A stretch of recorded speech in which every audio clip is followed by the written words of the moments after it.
Ooh, that looks tasty. Folks, today the Hungry Gamer is back with another game review, and today we are talking about Mega Man Adventures, designed by Michael Kelly and Peter Goosis, and published by Blacklist Games. Now, before I go any further, please make sure you turn on your Klingon subtitles, because if I make any mistakes in the rules overview, that's where you'll find the corrections. Additionally, I do need to point out that, though this is not a prototype, it is still an advanced copy, and there may be some changes to what you see here. For example, the dice are all going to be the same color pattern, with either the black in the middle or the white in the middle. I'm not sure which one, but just a few things like that, so do keep that in mind. Finally, I do need to point out that both Michael and Peter are friends of the channel, which means I will either be nicer than I should be or harsher than I should be in my desperate attempt to make sure I remain objective. With that said, what this game is it is a cooperative 1 to 4 player game in which you are, well, playing Mega Man. And as you can probably see, hopefully see here, you have your different levels that you're going through, and each player is going to take on one of the different Mega Man characters from the various games that they've had. You can kind of see those here, but for this, I'm using the eponymous Mega Man. And in this, you're going to be going through, and you're going to be taking on the various bosses from the first 3 Mega Man games. And you can see right here, I have Cutman, who was always the easiest one to actually beat. Now, if you are not interested in how this game is played, so I want to jump into my final thoughts, then you want to go to the timestamp on the screen right now. What's going to be happening is, each time you're going to fight one of the various bosses, each player is going to get their own stack of stage cards here, and depending on the boss will determine how many stages you're actually going to have and you're going to have to play through. And each player is going to be playing through their own little stage on their own in an attempt to get through all the stages and get to the boss. I'll talk about how the boss works in just a second, but let's talk briefly about how all of this is going to work. You'll also notice that I have a weapon down here, and there is a whole big old stack of weapons that you can get, and just like in the video game, certain weapons will hurt certain bosses more depending on what you have. But let's talk about the core of what's going to be happening in this game. On each stage, you're going to progress through the 3 different levels that you have here. And on each one, if you look at the top, we can see what the requirements are. In this case, we kind of have a delay, and a delay means just 2 of the same symbols. And to jump here we have another delay, and to run, and here we have, or I should say, and to shoot, and here we have a jump and a shoot, and of course another option is also a run.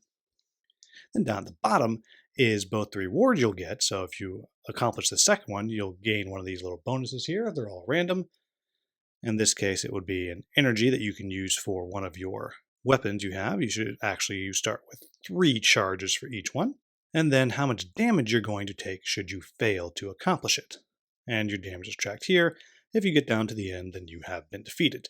And depending on how many players you have, you'll have a certain number of energy tanks that you can use to recharge yourself before you wind up getting killed. Then in addition to the stage that you've drawn, you're also going to have a different thing you're going to have to overcome when you're depending on the boss you're fighting. So with the Cutman, basically you have a 4th challenge. So it's pretty much, you kind of add it like this right here, where you would also have to have a run, or you would take 1 damage after you've done those first 3. Now, how are you going to do all of that?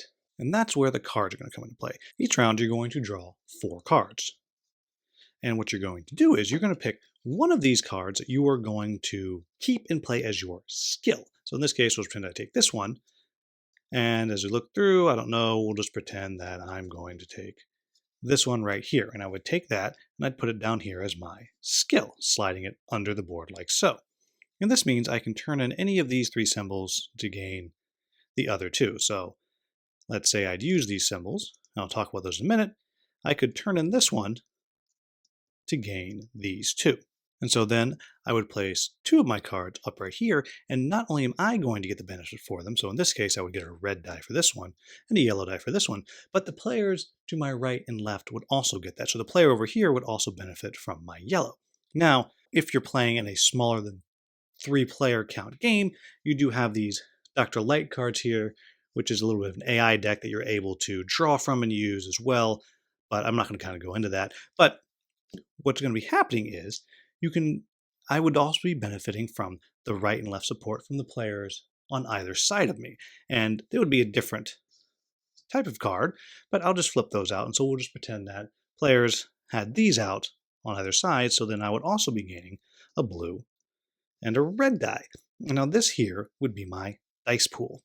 Then I have this one ability down here, and I have these symbols here that I can use to add one more symbol as I'm trying to work my way through these different levels to gain these different symbols that I need that were on the top. Then I also have in my hand one more card, and this is a card that I can use the top of this, so in this case just to gain a running symbol here. I can use that at any time for either myself or one of the other players around the table. And it doesn't have to be one of these, it could just be another die that could be brought out and rolled. And so what's going to happen is you're going to roll all of your dice and try to make your way through the different levels. So if I start here, I would need to use 2 of the same and a jump. So we'll pretend that I'm going to use this right here, which is 2 of the same symbol. That would be used. And then I will flip over this one right here, and that moves me to the next one. Then here, I'm going to, again, I have to use 2 of the same symbol, so I will use this, and I will flip this one right here for my delay, and then use that die right there, and that would get me past the second one, which would also earn me the ability to flip back over my already used jump token here, and I'd move to the third one, and then I'm going to go ahead and use my jump token here and my shoot token here to pass through that one, and that only leaves me with the Cutman room right here, which unfortunately I do not have a way to accomplish, so I would take 1 damage like so. And you would go on until you've gotten through all of the stages that you have, or I suppose died. And once you've gotten through all the stages, you take your boss card and you flip it over, and it's going to tell you how many different boss patterns you have to defeat, and there'll be a special rule on the bottom. And I'm not going to go through all of that. Just know that there's special rules for each one, and there are special weaknesses that each boss happens to have. Then what's going to happen is you're going to do everything like you did before. You're going to flip out all your cards, you're going to build your dice pool, and then you're going to have to face all the cards in the pattern. In this case here, a jump and a delay would earn me one of these, which again, random things. And if I fail, I would take 3 damage. If you can manage to get through all the different patterns the boss has, you've defeated the boss. And I should also say here that there is a way to kind of string things together as a campaign and get more and more abilities and so on. But for the most part, that's how this game works. So what do I like about this game? The first thing that I like is it's so fast. I mean, guys, it is so fast to play this game. And even when you're playing with multiple players, it's a quick game because it's almost simultaneous. Almost simultaneous. I'll talk about what I mean by almost in just a minute or two.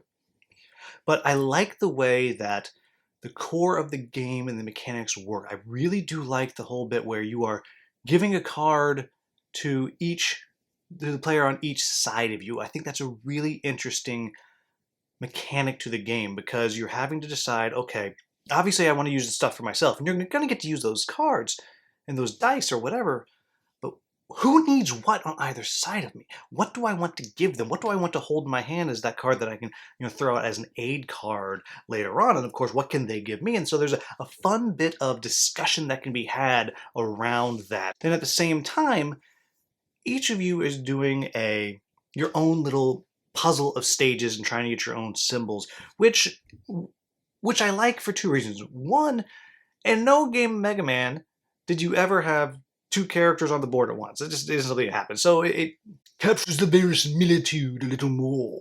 Yes. So I do like that, but at the same time, it takes away some of that alpha gamer thing that can happen in co-op games. Yes, maybe you have one person who is going to sit there and just tell everybody what it is that they need to do, and this is where they're going to go, and you're going to play this one here, and you're going to play this card here. But once that's done, they're doing their own thing, so they're not messing with you. And I think that works really well.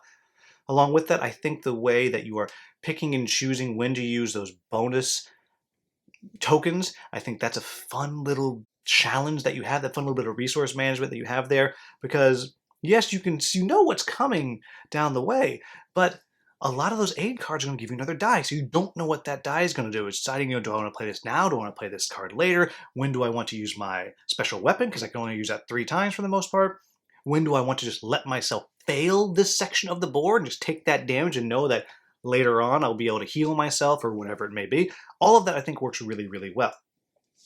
I also think the little bits of flavor that you get for each level is added in. When you pick your boss, you're going to flip it over. You have just another part that you have to deal with at every stage of the level. I think that is very, very clever. I think that works really well. And then I think the boss fights are different enough to feel like you've entered a boss stage, but not challenging to play. Because again, this is a fast game. Now, I say it's not challenging to play. It doesn't mean it's easy. In fact, I regularly get all the way to the end and then I die on that last boss pattern. So what are my quibbles with the game? Well, the first one is, I wish there was more dice in the box, because when you're playing, you have to share the dice. So even though it could all be done at the same time, because there's only so many dice, it means that sometimes you don't have the combination of dice for more than one person to go at a time. And that is a bummer, because it means when you're playing with multiple players, the game is going to be slower than it could be. And I think that's a bit of a miss. The next thing I'll say is, I think that though the solo mode or playing with just 2 people mode works, and it absolutely does. You flip all these Dr. Light cards and it kind of tells you what it is that you have to use to be kind of giving to the other fictitious player over there so you don't take damage. I think it does work well and it gives you some good choices to make, and it does feel pretty close to how the core game plays. I think this is a game that's really best played with 3 or 4, and that sometimes is a bit of a task because you can get 3 or 4 people over.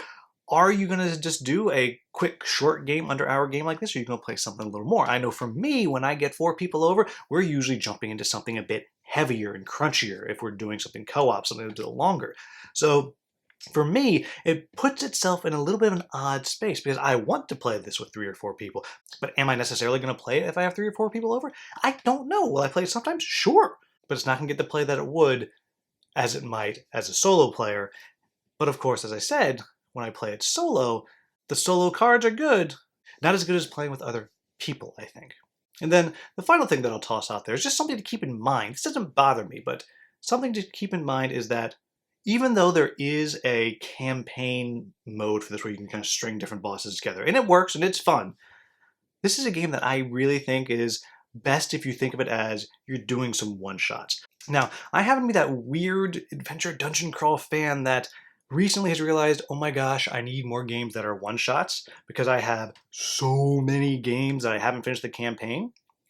But I know a lot of people only want games that are going to be campaigns and long things. And you can do some of that here, but that's not really where this game's going to shine. This game's going to shine when you have an hour to sit down and play, and you got 3 or 4 people over, and you're going to bust this out. You're going to quickly toss out some characters, and you're going to jump in and play. That's where this game is going to shine. And you're going to be making quick plans. You can be seeing what people are doing. You're going to be chucking a bunch of dice. You're going to be moving through. You're going to be groaning when you roll the wrong thing and all that stuff. And we'll be doing it as a group together. So there you have it, folks. That is Mega Man Adventures from Peter Gousis and Michael Kelly. Again, both those guys are buddies. Or at least they were buddies. Maybe we're not buddies anymore after this video. Because of that, I'm trying very hard to be as objective as I can. So I might be being too nice. I might be being too harsh. So just, keep that in mind as well. But there you have it, folks. That is Mega Man Adventures. Overall, I think as long as you know what this game is and you recognize that you can't quite get that simultaneous play and you're okay with that and you like Mega Man, then it's a fun dice-chucking game. I really can't complain. So there you have it, folks. As always, if I made any mistakes in the rules overview, please let me know in the comments with a timestamp so I can get that into the Klingon subtitles. If you found this video useful, please like, subscribe, and share. Thank you so much for watching. Have a wonderful, wonderful day.